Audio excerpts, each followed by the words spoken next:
Jangankan harta kami, jangankan anak kami, jangankan suami kami, jangankan rumah kami, jangankan jabatan kami.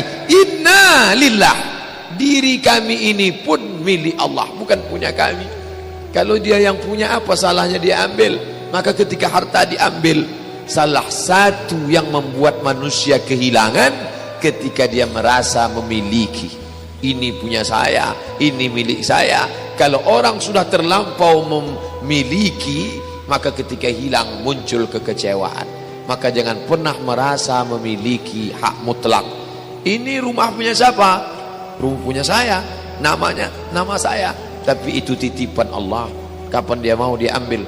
Kalau yang menitipkan mengambil, tempat penitipan barang, kita cuma tukang jaga. Pak, titip helm ya? Ya, ini nomornya. Pak, titip mobil ya? Ya, ini parkirnya. Pak, titip HP ya? Ya, ini. Pak, titip tas ya? Ya. Kita cuma penjaga barang titipan. Lalu ketika pemiliknya mengambil, kenapa marah? Orang bukan punya kita kok. Ketika salah sangka, makanya kita ini selalu sering salah sangka. Kita sangka punya kita, padahal bukan punya kita. Makanya ujung surat Al-Baqarah,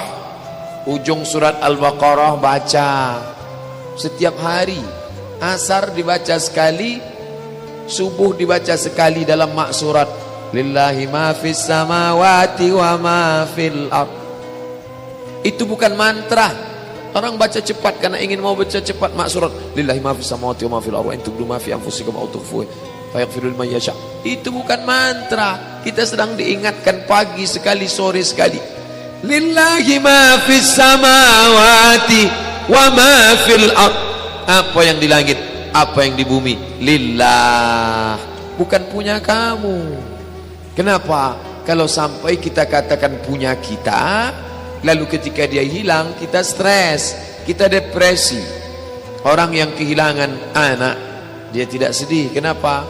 Karena itu pergi duluan, nanti dia akan menyusul belakangan. Suami kehilangan istri, dia tak sedih. Kenapa? Karena sudah dibawanya ganti yang baru, Pak Ustadz. Bukan, dia tak sedih. Kenapa?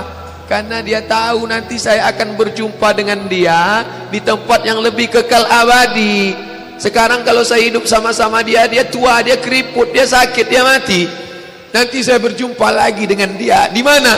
Di tempat kekal abadi yang tak pernah sakit, tak pernah mati. La yadkhulul jannata ajuzun. Nenek-nenek tak masuk surga. Menangislah si nenek tadi begitu jumpa dengan Nabi. Kamu kenapa nangis? Kata Nabi, ya Rasulullah, aku tersinggung ucapanmu. Kau bilang nenek-nenek tak masuk surga. Kata Nabi, memang tak ada orang tua di surga. Kalau begitu aku tak masuk surga, kamu masuk. Terus nanti kamu masuk, kamu jadi muda lagi. Orang di surga itu umurnya 30, 33, 30, 31, 32, 33. Kenapa umur itu? Kalau nenek-nenek masuk surga, dalam surga banyak kenikmatan. Sedang di surga, di dunia aja tak bisa. Pergi hari raya ke rumah orang, makanannya kacang taujin. Umur 70 mau makan apa? Makanya orang masuk surga itu umur 30, 31, 32, 33. Kenapa? Itulah usia yang bisa menikmati. Oh, jadi maknanya bukan orang tua tak masuk surga. Jadi ketika orang melihat pasangan saya mendahului saya, karena Allah lebih sayang, dia pergi ke tempat yang lebih sayang daripada kita. Orang menangis tak berhenti, dia menganggap dia pergi, oh dimakan cacing tanah dia. Padahal dia sudah pergi ke tempat yang lebih sayang daripada kita. Kita sayang, tapi sayang kita temporer. Ibu sayang pada anaknya, berapa jam dia bisa sayang? Pergi dia bekerja, dia tinggalkan. Pulang dia bekerja, dia tidur, dia lupa. Berapa banyak anak-anak masuk ke tempat air panas gara-gara orang tua lupa menjaga, teledor. Berapa banyak anak yang jatuh cacat, orang tua yang katanya sayang, tapi sayangnya itu terbatas. Dia sudah pergi ke tempat yang dia lebih sayang. Siapa dia? Bismillahirrahmanirrahim. Dengan nama Allah yang Maha Pengasih lagi Maha Penyayang. Maka ketika ujian itu datang, ayat ini hilang. Saat ujian itu datang, ayat yang dikaji malam ini, hadis yang dikaji malam ini hilang, terbang, melayang, tak berkesan. Ada orang lain yang mengingatkan. Tadi pagi saya takziah, wajah sahabat saya ini ustaz, tapi tadi wajahnya lusuh. Turun, nampak dia sedang bersusah hati, maknya meninggal dunia. Saya bisikkan ke telinganya satu kalimat, satu ayat, inna lillah wa inna ilaihi raji'un. Waktu datang, waktu mau pulang saya peluk kuat dia, inna lillah wa inna ilaihi raji'un. Apa tak tahu dia ayat itu? Tahu, dia ustaz, dia sering menceramahkan ayat itu, dia hafal ayat itu. Kenapa ustaz ingatkan? Hari itu ayat itu hilang dari kepalanya. Yang terbayang adalah wajah ibunya yang dulu membesarkan dia 9 bulan 10 hari menyusukannya, 2 tahun membesarkannya, 9 bulan 10 hari mengandungnya, 2 tahun dia susukan, mengalir darah si ibu dalam badannya. Saat melihat ibunya terbujur kaku, hilang ayat itu, hilang hadis itu. Datang orang lain mengingatkan dia, ditepuknya bahunya, wabasyiris sabirin, berikan kabar gembira kepada orang sabar. Alladzina idza asabathum musibah, ketika ujian itu datang, qalu, mereka berkata, inna lillah wa inna ilaihi raji'un. Tapi tak semuanya tahan, tak semuanya kuat. Ketika ujian itu datang, as-sadmatul ula, innamas sabru fi sadmatil ula, pukulan, ketika pukulan itu datang bergoncang. Berapa banyak orang bercerita, Pak Ustaz, ketika sampai berita itu rasanya lunak tanah ini dipijak, Pak Ustaz, bergoyang dunia ini, Pak Ustaz.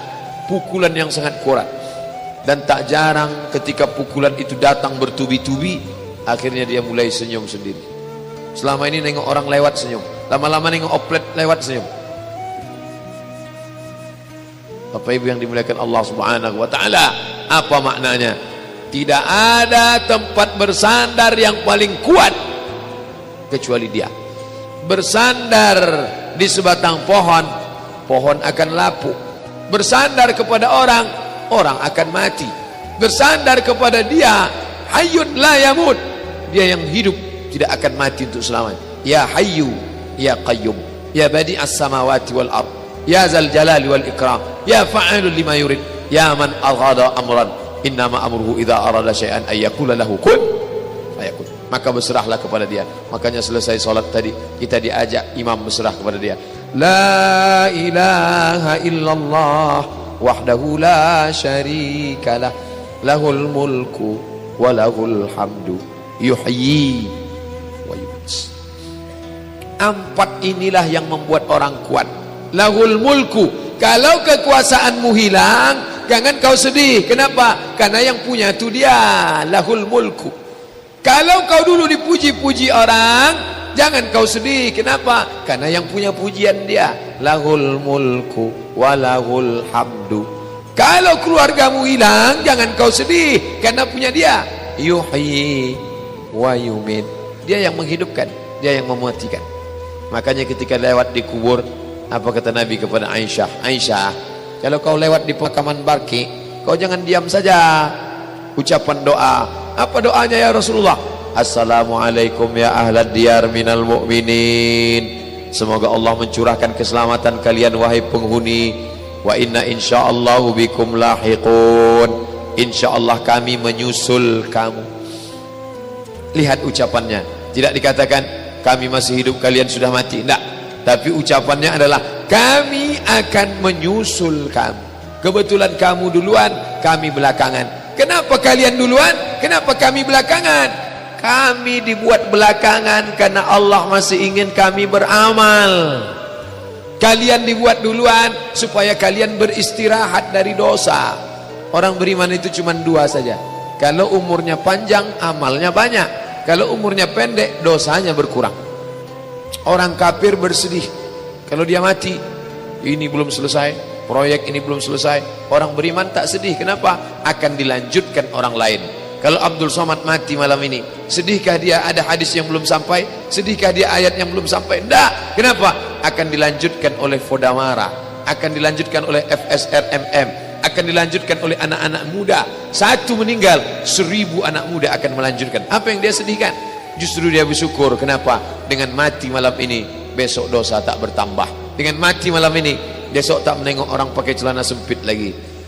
Besok tak menengok orang pakai celana pendek lagi. Selesai dosanya.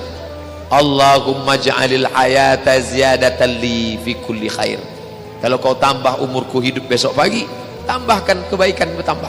Wa ja'alil mauta rahatan li min kulli syarr. Kalau kau takdirkan mati malam ini, berhenti dari dosa, istirahat dari perbuatan maksiat. Maka orang Islam itu, ala, ketahuilah, inna awliya Allah, orang-orang yang menolong agama Allah, bagaimana sifat mereka? La khaufun alaihim wala hum yahzanun. La khaufun, tak ada takut, wala hum yahzanun, tak ada sedih. Oh, kalau tak ada takut berarti tak takut mati, tak takut anak hilang, tak takut istri hilang, tak takut nyawa melayang, tak takut harta diambil orang. Adakah rasa cemas itu? Ada. Setiap manusia selagi masih hidup, selagi hayat di kandung badan, selagi ruh masih bersemayam dalam jasad, rasa-rasa itu ada tetap. Dan setan selalu membisikkan, asyaitan ya'idukumul faqra wa ya'murukum bil fahsya. Setan senantiasa membisikkan, takutlah kau mati, takutlah kau sedih, takutlah kau anakmu, takutlah kau susah, takutlah kau DO, takutlah kau merarat, takutlah. Rasa takut itu terus dia hembuskan, tapi kita tetap melawan. La ilaha illallah, inna salati wa nusuki wa mahyaya wa mamati lillah, at-tahiyatul mubarakatuh salawatut tayyibatu lillah. Kuatnya telunjuk mengalahkan kekuatan setan. Maka ketika telunjuk mata melihat, at-tahiyatul mubarakatuh salawatut tayyibatu lillah. Assalamu alayka ayuhan nabiyyu wa rahmatullahi wa barakatuh. Wassalamu alayna wa ala ibadillahi salihin. Asyhadu an la ilaha illallah. Kuatnya mengusir setan. Mulutnya Allah, Allah. Bapak Ibu yang dimuliakan Allah Subhanahu wa taala. Oleh sebab itu, tidak ada tempat bersandar lain kecuali Allah Subhanahu wa taala. Maka yang pertama ingin dilakukan dengan perputaran waktu itu adalah liya'lamallahu alladhina amanu. Yang kedua, wa yattakhidha minkum syuhada. Allah ingin melihat mana yang mati syahid. Yang mati konyol banyak. Berapa yang mati tabrakan malam tahun baru kemarin? Berapa yang mati sakau karena narkoba? Berapa yang mati berzina? Berapa yang mati buat dosa? Berapa yang mati buat maksiat? Kenapa? Perputaran waktu. Duit tak ada, ingin juga mabuk, dibuat kopi, dituang spiritus, minum, bukan mabuk, mati.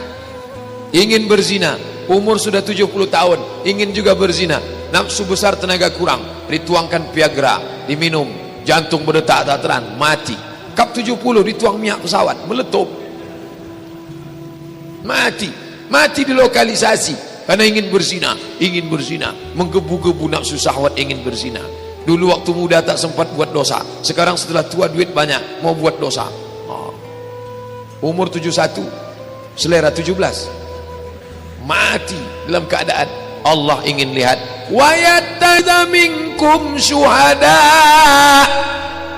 Allah ingin melihat siapa yang mati syahid.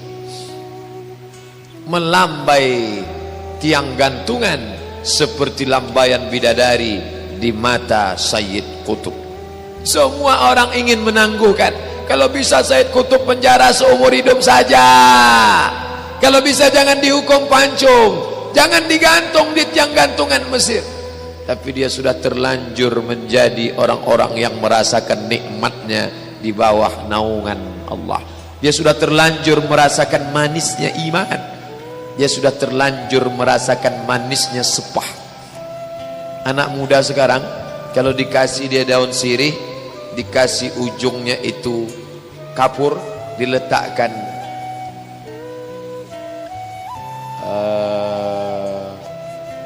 apa namanya, gambir, potong gambir sedikit, lalu diletakkan di situ pinang, diikat, lalu kemudian dikunyahkan. Oh, dia muntahkan. Apa ini? Dia belum merasakan manisnya. Tapi nenek-neneknya yang tua, orang-orang Melayu lama yang giginya hitam karena makan itu, kalau tak kena itu satu hari habis manis, sepah dibuang. Bagi yang tak merasakan manisnya, bagi yang sudah merasakan, begitu dia telan, sama sepah-sepahnya dia telan sama sekali. Yang pertama kali belajar minum kopi, apa ini? Kasih anak-anak SD minum kopi, apa ini? Tapi bagi yang sudah, kalau tak ada kopi tak keluar ilmu. Bertamu, mana kopi? Mana? Untung saya tak candu kopi. Kalau sempat saya candu kopi, ini aqua tak jalan. Kopi dulu, begitu menengok kopi baru keluar hadisnya, begitu menengok kopi baru keluar ayatnya. Tapi saya tak candu kopi, memang tak pernah minum kopi. Bersyukurlah orang-orang yang belum merasakan manisnya kenikmatan dunia. Kenapa? Karena dia sudah melanjur-lanjur merasakan manisnya iman. Orang yang belum merasakan manisnya pengajian bingung, bapak ini kenapa subuh datang, zuhur datang, asar datang, anak-anak muda ini kenapa? Anak-anak muda yang sudah merasakan manisnya mengaji, manisnya iman, yang belum merasakan, heran dia. Orang-orang yang sudah merasakan manisnya sepeda ontel, kita yang tak paham heran. Ini orang sepeda motor sudah ada, bekayuh juga lagi pagi-pagi, tapi dia merasakan. Kamu belum merasakan manisnya ini. Tapi yang dimuliakan Allah SWT, nenek-nenek umur 70 tahun belum merasakan manisnya update status. Ya heran nengok cucu-cucunya. Apalah kalian ini? Apa kata cucunya? Itulah, nenek belum merasakan manisnya update status, nek. Bagaimana dengan orang yang sudah merasakan manisnya iman? Kalau tidak datang ujian itu dia heran, ujian mana, kenapa tak datang? Dia sudah merasakan halawatal iman, manisnya iman. Macam kuih Melaka. Kuih Melaka, kalau baru terkunyah pertama asin, karena dia baru kunyah kelapanya dengan garamnya. Begitu dia kunyah agak sedikit, mulai dia terasa. Tapi begitu dia kunyah sama gula merahnya, meletup di dalam mulutnya, merasakan manisnya iman. Inilah gula merah yang sampai sekarang orang barat bingung, cemana bisa gula merah ini masuk dalam, apa disuntikkan gitu deh. Tapi yang dimuliakan Allah Subhanahu wa taala, merasakan manisnya iman. Sayyid Qutb merasakan manisnya iman, mati di tiang gantungan. Umar Mukhtar merasakan manisnya iman, mati di tiang gantungan. Imam Asy-Syahid Hasan Al-Banna merasakan manisnya iman. Ini orang-orang modern. Nanti kalau saya ceritakan tentang sahabat yang mati, itu kan zaman dulu. Sayyid Qutb di abad sekarang 1966. Imam Hasan Al-Banna masih abad kita sekarang, sezaman dengan kita. Mereka merasakan manisnya. Bapak Ibu yang dimuliakan Allah SWT, Allah buat kita dalam putaran waktu yang diinginkan Allah dua. Liya'lamallahu allazina amanu. Allah ingin melihat siapa yang imannya istiqamah. Wa yattakhidha minkum syuhada. Ingin melihat siapa yang mati syahid. Nah, setelah nampak ini yang beriman, ini yang kafir, ini yang mati syahid, ini yang mati konyol, lalu yang beriman tadi. Ini seleksi pertama, seleksi beriman. Ternyata di antara yang sama beriman ini ada lagi yang diangkat. Waliyumahhisallahu alladzina amanu. Disaring lagi.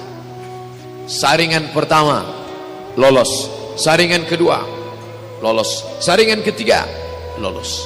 Makin kuat saringan, makin hebat, makin kuat, makin kencang. Siapa yang paling kuat?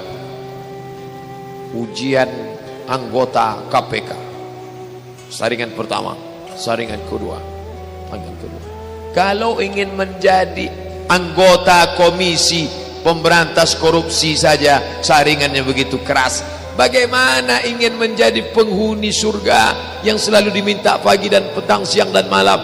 Allahumma antas salam wa minkas salam wa ilaika ya'udus salam fahayyina rabbana bisalam wa adkhilnal jannata daras salam. Masukkan kami ke dalam surga daras salam, tempat yang kekal abadi. Salam, tak ada fitnah, tak ada kelahi, tak ada sumpah serapah, tak ada caci maki, tak ada haram, tak ada gundah, tak ada gelisah, tak ada susah hati. Semuanya penuh dengan ketenangan. Bapak Ibu yang dimuliakan Allah SWT, ujiannya berat ya. Maka orang beriman menganggap hidup ini, sebaliknya orang kafir menganggap hidup ini, hidupnya ya hidup. Makan, minum, semuanya memenuhi syahwat. Makan, minum, telinga syahwat, musik, mata syahwat, hiburan, mulut syahwat, makan, nafsu syahwat, perut, nafsu syahwat, seksual, biologis. Asal sudah tersalurkan, selesai. Makan kenyang, tidur nyaman, hidup tenang, mati. Sama seperti binatang. Apa bedanya? Ulaika kal an'am, mereka macam binatang, memperturutkan hawa nafsu. Makan semakan-makannya, minum seminum-minumnya, nafsu seksual disalurkan sesuai seperti binatang. Habis itu tua, sakit, mati, selesai. Apa bedanya dengan kucing kurap yang mati ditabrak mobil? Apa bedanya dengan anjing? Apa bedanya dengan binatang? Tak ada beda dengan binatang, bahkan mereka lebih hina dari binatang. Maka Allah katakan ulaika kal an'am, mereka seperti binatang, balhum adal, bahkan lebih hina daripada binatang. Bapak Ibu yang dimuliakan Allah Subhanahu wa taala, tapi tak banyak yang memahami hakikat hidup manusia ini kecuali orang-orang illalladzina amanu wa amilus salihat. Orang-orang yang beriman, buah daripada imannya itu adalah amal saleh. Tapi dia tak stabil, dia kadang bergoncang, dia kadang naik, dia kadang turun. Yazid wa yanqus, yazidu bit ta'ah, bertambah dengan ketaatan, wa yanqusu bil ma'siyah, dia berkurang dengan kemaksiatan. Oleh sebab itu kita senantiasa menjaga dalam bentuk forum silaturahim, menjaga dalam bentuk kajian ilmiah, menjaga dalam bentuk pengajian baca Quran, menjaga dalam bentuk pengajian Maulidur Rasul, menjaga dalam bentuk pengajian rutin arisan keluarga. Itu tak lain tak bukan adalah tawasau bil haq, tawasau bis sabr. Orang dijauhkan dari agama dengan cara dijauhkan dari manusia. Kalau sudah jauh dari manusia, dia jauh dari agama. Insya Allah dekat dengan orang, dekat dengan bapak, dekat dengan ibu, dekat dengan ustaz, dekat dengan kawan, dekat dengan sahabat. Sahabatnya pun membawa dia beramal soleh. Begitu nampak teledor, ini salah.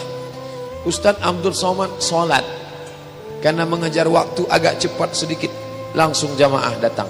Pak Ustaz, boleh bertanya Pak Ustaz, tentang apa? Tentang orang yang mencuri dalam solatnya. Ustaz tahu ini pertanyaan bukan bertanya, tapi ingin menegur Ustaz, karena tadi Ustaz cepat betul solatnya.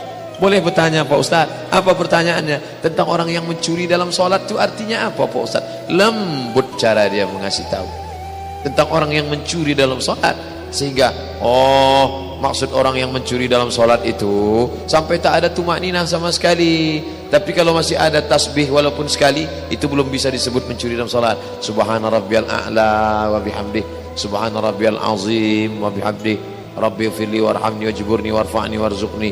Apa maknanya? Dia sedang menjalankan tawasau bil haq, tawasau bis sabr. Tersinggung kah Ustaz? Tak. Kenapa? Ada orang yang berani menasihati dia. Andai dibiarkannya saja begitu, mau mati-matilah, mau mampus-mampuslah, mau mencuri-mencurilah. Jangankan mencuri solat, mencuri bini orang pun tak ada apa-apa. Tapi dia sayang kepada saudaranya. Saya sayang kepada dia, saya sayang pada ustaz saya tak ingin dia masuk neraka. Saya tahu dia ustaz, saya tahu tak akan ada orang menegur dia. Tapi cara menegurnya, datang Hasan, datang Husain, berwuduk di dekat orang tua, berwuduk Hasan dan Husain. Kata Hasan, bukan begitu caranya Husain, ini airnya mesti kena wajah semua, nanti kalau tangan kena semua. Orang tua yang berada di sebelah tadi menengok. Oh begitu ya cara wuduk yang benar. Orang tua tak mau dinasihati anak-anak. Coba kalau dia kasih tahu, Pak tua, cara wuduknya salah. Kamu belum lahir saya sudah wuduk. Tapi mereka anak kecil yang bijaksana. Betul kata Nabi, Innal Hasan wal Husain sayyida syababi ahlil jannah. Mereka dua adalah penghuni surga. Mereka pemimpin pemuda penghuni surga. Santun cara mereka memberitahu, bukan dikasih tahunya, Pak tua, salah wuduknya, wajah tidak sah, batil, masuk neraka, sesat, bid'ah. Tak begitu. Bapak Ibu yang dimuliakan Allah Subhanahu wa taala, sadarlah si orang tua tadi. Begitu rupanya dari perkelahian kecil, konflik kecil antara dua anak muda yang sedang mengajarkan wudu kepada saudaranya. Innal Hasan wal Husain sayyida syababi ahlil jannah. Bapak Ibu yang dimuliakan Allah Subhanahu wa taala, orang tua tidak pernah melihat anak muda itu tua. Di matanya kapanpun dia tetaplah orang di bawah dia, kamu di bawah saya. Tapi pada saat yang ditunjukkan itu kebenaran dengan cara yang santun, ud'u ila sabili rabbik, ajak mereka ke jalan Tuhanmu bil hikmah wal mau'izatil hasanah, Kalau kau sanggup bicara, bicara dengan hikmah. Tak pandai menyusun kata-kata dengan hikmah, wal mau'izatil hasanah, tunjukkan contoh yang baik. Bagaimana cara yang baik? Oh, ini orang degil, harus didebat, debatlah dia. Wajadilhum, debatlah dia. Billati ya ahsan, dengan cara yang lembut. Tapi setelah kau debat, jangan kau sangka kau paling hebat. Baca ujungnya, inna rabbaka huwa a'lamu biman dhalla an sabilih. Dia lebih tahu siapa yang berada di jalannya. Wa huwa a'lamu bil muhtadin. Dia tahu siapa yang sudah nyasar, siapa yang sudah jauh, siapa yang sudah jatuh, dan dia pula yang lebih tahu. Maka setelah dia ajak berdebat, dia doakan, Allahumma hdi qaumi fa innahum la ya'lamun. Berikan hidayah kepada dia, ya Allah. Dia mungkin salah karena dia tidak tahu mana yang benar, mana yang salah. Bapak Ibu yang dimuliakan Allah Subhanahu wa taala, sampai kapan kita beramal ini? Sampai akhirnya waktu yang sudah limit batas ditetapkan Allah. Iza jaa ajaluhum, kalau sudah sampai limit batas waktunya, la yastakhiruna sa'atan, tak bisa mundur. Wala yastaqdimun, tak bisa dimundurkan, tak bisa dimajukan, tak bisa dipercepat, tak bisa diperlambat. Itu sudah limit batas waktunya. Orang beriman tak pernah minta cepat, cepatkanlah ya Allah, enggak. Orang beriman tak pernah minta mati, yang dia minta hanyalah Allahumma khtim lana bihusnil khatimah.